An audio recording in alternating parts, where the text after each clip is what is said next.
samiixa qaliil ayaa ugu dambeyn kasoo jawaabtay hadal dhowaan kasoo yeray wiil lagu magacaabo Dego, kaasi oo ka mid ah dhalinyarada caanka ka ah barta TikTok-ga, islamarkaana ku eedeeyey in ay ka mid tahay kooxda isha amaba kuwa shayaadiinta la shaqaysto ee loo yaqaano Illuminati. samiixa ayaa si qiraysan u beenisay in ay ka tirsan tahay amaba ay ka mid tahay dadka la sheegayo in ay yihiin dadka caabudo shayaadiinta, iyadoona habaar iyo inkaar isugu dartay wiilkii dhowaan sheegay in samiixa iyo dhalinyarada qaar social media caanka ka ah in ay ka mid yihiin kooxdaasi. samiixa ayaa arrinkan been iyo brobagando ku tilmaamtay, iyadoona sidoo kale ka dalbatay shaqsigaasi in uu la yimaado caddeynta uu doonayo in uu ku muujiyo ama uu ku xoojiyo hadalkiisii dhowaan ee ahaa in samiixa iyo dhalinyarada qaar soomaalida social mediaha ay caanka ka yihiin ee taqaano in ay ka mid yihiin kooxahaasi. samiixa ayaa sheegtay in arrinkan ay tahay mid aanu marnaba liisaga hari karin, maadaama gaf aada u weyn uu yahay, sidoo kalena qofka caqiidadiisa loo gafo ay tahay waxyaabaha dunuubta waaweyn lagu tiriyo. masalada la xidhiirto in ay caabudaan shayaadiinta, samiixa ayaa sheegtay in ay tahay gabar diinta lagu soo barbaariyey, islamarkaana muslim ah, caqiidadeeda iimaankeedana uu xoojisan yahay amaba ay yihiin kuwa kaamil ah sida iyadu hadalka ay u dhigtay. samiixa ayaa sidoo kale sheegtay in wiilkaasi isagoo qudhiisa ay aaminsan tahay in kooxdaasi uu ku jiro, amaba ay u malaynayso maadaama arrinkan iminka miiska uu soo saaray ama uu la soo shartagay ay tahay arrin aada u weyn kana duwan waxyaabihii hore ee lagu soo caanbixi jiray.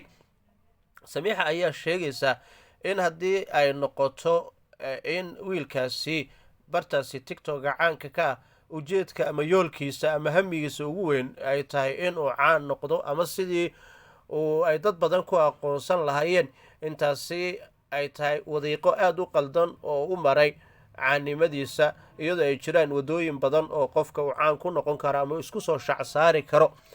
waxa ay sheegtay in ay doonaysa inay ka gaabsato arrinkan, balse ugu dambeyn ay daaha ka rogtay in ay doonaysa inay ka hadashay hadalkan lala xidhiiriyey ee ku saabsan in iyadu ay tahay ama toos loola xidhiirinayo kooxahaasi isugu tilmaaminayeen kuwa shayaadiin caabudo. samiixa ayaa tilmaamtay arrinkan in ay tahay mid aada u ballaaran, dembigaasina uu yahay mid aan la xambaari karin, waxaana ay wacad ku martay in aysan cafin doonin wiilkaasi dhalinyarada ah. ha gaarte ay uurka ugu hayn doonto dembigaasi weyn ee uu la xidhiiriyey, maadaama uu markaasi ku xadgudbay diinteeda iyo caqiidadeeda iyo iimaankeeda iyo islaamnimadeeda. waxay sheegtay inuu ku sheegay qof gaal ah oo aan muslim ahayn. waxay sheegtay in xijaabkeeda uu daliil iyo caddeyn u yahay inay tahay gabar asturan, akhlaaq wanaagsan lagu soo barbaariyey, sidoo kalena lagu soo anqariyay diinta islaamka. waxaana ay sheegtay in halka iminka ay joogto aynan joogi lahayn haddii kooxdaasi amaba lala xidhiirinayo ay ka mid ahaan lahayd.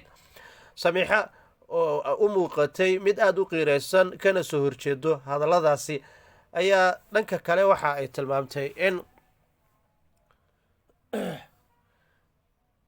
samiixa oo si aada u qiiraysaneed, islamarkaana aada calool xumo uga muujinaysay hadalladan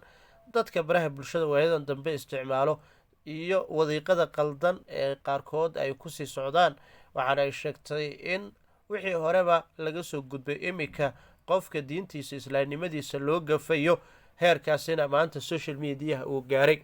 haddaba inagu ma ogaan karno, hase yeeshee haddana wiilkaasi ayaa qudhiisa waxa uu tilmaamayaa in uu hayo cadeymo muujinayo in iyada iyo qaar ka mid a dhalinyaro badan oo social media isticmaasho, kuwaasi oo magacyadooda qaar ka mid a uu sheegay sida Maslax Mideeye iyo wiil lagu magacaabo Cumareyn oo ka mid ah dhalinyarada Jabuuti kasoo jeeda ee caanka ka ah baraha bulshada, islamarkaana jiliinka iyo riwaayadaha kusoo bandhiga social media, kuwaasi oo si toosa ula xidhiirinayo kooxdan uu ugu magacdaray amaba lala xidhiirinayo kooxdan dunuubta waaweyn geysata ee shirkiga ugu horeeyo waxyaabaha ay ku lugta leeyihiin ee loo yaqaano Illuminati. haddaba samiixa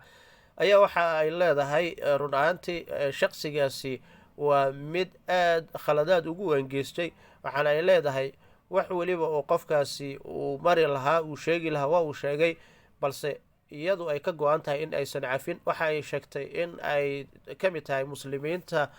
iminka bisha barakeysan ee ramadaan fadligeeda awgeed sooman,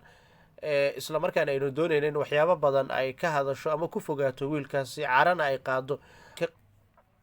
samiixa ayaa sheegtay in alle subxaanahu watacaala ay doonayso in shaqsigaasi marka alle hortiisa la tago ama maalinka yowma alqiyaama in alle subxaanahu watacaala uu kala garqaadi doono. waxa ay sheegtay in waxa aysan filanaynin in iminka laga sheegayo, taasi oo ay ku tilmaamtay mid ka mid a waxyaabihii ugu waaweynaa ee social mediaha lagu arko. haddaba samiixa ayaa wiilkani waxa ay ku xiraysaa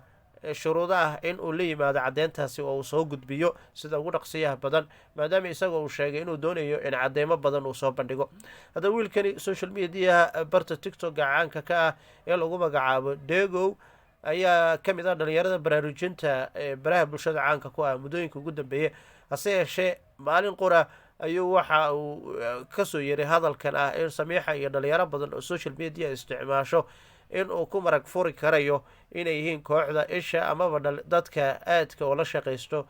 dadka shayaadiinta caabudo ee illuminati loo yaqaano. haddaba wiilkani ayaa waxa uu si gaara u carabaabay maslax mideeye, samiixa qaliil iyo sidoo kale lil baliil iyo dhalinyaro badan oo uu magacyadooda soo gudbiyay, kuwaasi oo intooda badan uu sheegay in ay yihiin kooxahaasi.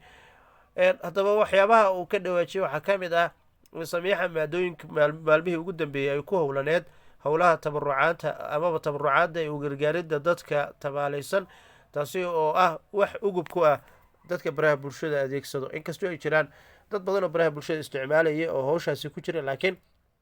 waxyaabaha ugu weyn ee uu ku xoojinayo amaba uu inta badan u cuskanayo doodiisa ah in samiixa ay ka mid tahay kooxdaasi inay tahay in iyadu ay isku xilqaantay sidii ay u caawin lahayd dadka masaakiinta, taasi oo dad badan aaminsanahay dadka baraha bulshada adeegsado in ay horeyba uga qeyb qaadanayeen howlahaasi tabarucaadda, magacoodana dhanka wanaagsan ay u adeegsanayeen, maadaama bilson aynu ku guda jirno. sidoo kale tobankii ugu dambeeyey ee ramadaanta ee ugu qeyrka badnaa aynu iminka gudaha u gelayno. waxyaabaha mudan ee tusaalaha wanaagsan u noqonayo ummadda ayay ka mid tahay in qofka muslimka ahi uu isagu howshaasi qabto. haddaba samiixa maadaama ay ka mid tahay dadka magaca ku leh baraha bulshadu, iyadoo magaceeda ka ambaqaadayso ayay isku dayeysay in ay waayadan dambe ay ka qeyb qaadato howlaha tabarucaadda. iyada idrisla cabdi waxa ay dhowaan u ambabaxeen magaalada muqdisho, sidoo kale waxay usii gudbeen magaalada hargeysa ee somalilan, walow ay iminka dib ugu soo noqdeen dalka kenya, gaar ahaana magaalada nairobi. hase yeeshee haddana shaqsigan ayaa waxyaabahaasoo idil waxa u aaneynayaa in ay yihiin calaamadaha muujinayo in qofka uu ka mid yahay kooxdaasi. haddaba inkastoo samiixa ay iska fogeysay gaashaankan u daruurtay wararkaasi, haddana Degow ayaa ku adkaystay arrinkaasi, bal waynu ogaan doonaa maalmaha inugu soo aadan in uu soo gudbin doono cadeymo muujinayo ama uu ku xoojinayo doodahaasi oo aan aaminsanahay tahay waxyaabaha waaweyn ee baraha bulshada iminka ka soo baxay.